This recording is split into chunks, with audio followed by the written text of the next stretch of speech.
Hello विद्यार्थियों, आज के इस वीडियो में हम छात्रवृत्ति के लिए आवेदन पत्र समझेंगे संस्कृत में। पिछले वीडियो में आपको शुल्क मुक्ति और अवकाश के लिए प्रार्थना पत्र बता चुकी हूँ। अगर आपने वो वीडियो ना देखे हों तो आपको लिंक दे दी जाएगी डिस्क्रिप्शन में, आप उन्हें देख लें। मैंने बिल्कुल सरल भाषा में समझाए हैं, तो आप कोशिश करें उसको याद करने की। यहाँ पे हम छात्रवृत्ति के लिए समझेंगे। प्रतिष्ठायाम माननीय प्रधानाचार्य महोदय। जैसे हम इंग्लिश में यहाँ पे टू द प्रिंसिपल लिखा करते हैं, उसी तरह से यहाँ पे संस्कृत में हमको इस तरह से डालना है। आपने अगर अवकाश के लिए या शुल्क मुक्ति वाली प्रार्थना पत्र याद की है तो ये लेटर की हेडिंग जो है वो आप वहीं से उसी को डाल सकते हैं, या फिर आपके क्वेश्चन में लिखा हुआ आता है कि आप कौन हैं, किस स्कूल के विद्यार्थी हैं, तो आपको ध्यान रखना है कि आप उसी का नाम यहाँ पे लिखेंगे और उसी जिले का भी नाम लिखेंगे।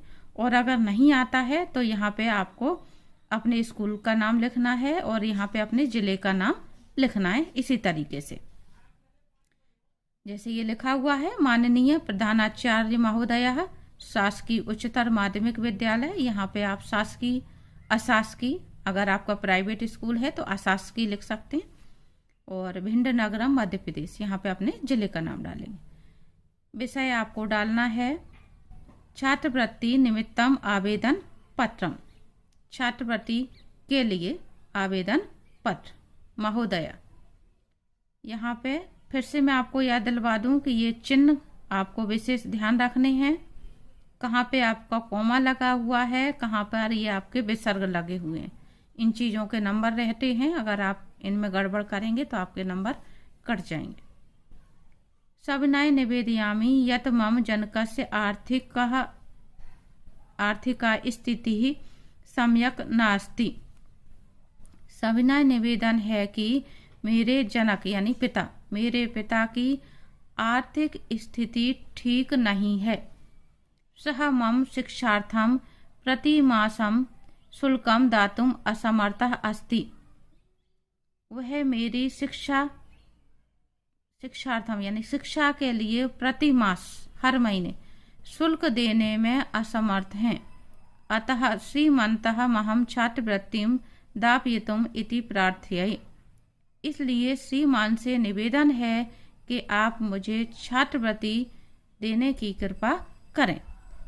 अब यहाँ पे आप चाहें, ये छात्रवृत्ति निमित्त आवेदन पत्रम लिखा हुआ है, इसी को आप अलग से याद करके दूसरा लिखना चाहें तो लिख सकते हैं, और अगर आप दूसरी याद नहीं करना चाहते तो शुल्क मुक्ति के लिए आप इसी को कर सकते हैं। छात्रवृत्ति की जगह पे आप यहाँ पे शुल्क मुक्ति लिखेंगे, शुल्क मुक्ति निमित्तम आवेदन पत्रम, और यहाँ तक आपका वैसा का वैसा ही रहेगा। और यहाँ पे लास्ट में आप एक लाइन यहाँ की चेंज कर देंगे ये वाली, तो आपकी शुल्क मुक्ति के लिए भी यही प्रार्थना पत्र हो जाएगा। आपको यहाँ परीक्षा का दिनांक डालना है।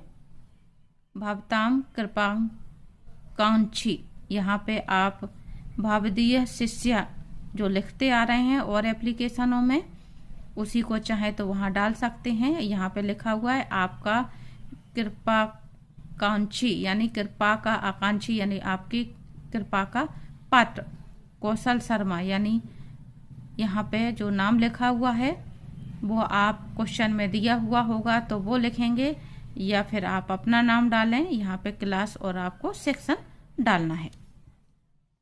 तो आप चाहें तो इस तरह से अलग याद कर लें, या फिर आप शुल्क मुक्ति वाले में ही इस तरह से हल्का सा चेंज करके एक ही प्रार्थना पत्र को दो बना सकते हैं।